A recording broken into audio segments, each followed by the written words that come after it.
ఇంకా మా ఊర్లో అయితే జాతర స్టార్ట్ అయిపోయింది. అసలే రాయలసీమ, అందులోనూ కడప. ఇంకా జాతర వైబ్స్ ఎలా ఉంటాయి?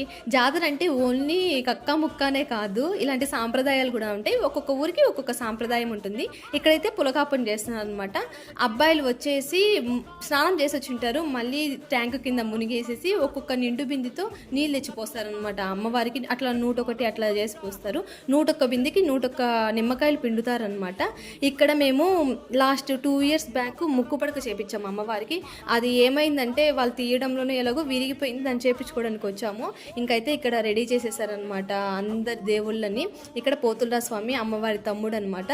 అన్నట్టు చెప్పడం మర్చిపోయినాను, రాత్రి 1 నుంచి నాగుపాము అక్కడక్కడే తిరుగుతుందంట. సరేలే బయటికి పోతుంది అనుకుని వాళ్ళు వెయిట్ చేసే కొద్దీ పొయ్యి గుళ్ళకే వెళ్ళిపోయింది.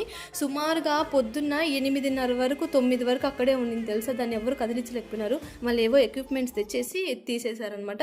ఇలా 3 రోజులు అంగరంగ వైభవంగా చేస్తారు. 2 రోజులు అన్నదానం చేస్తారు అంతే. Thanks for watching.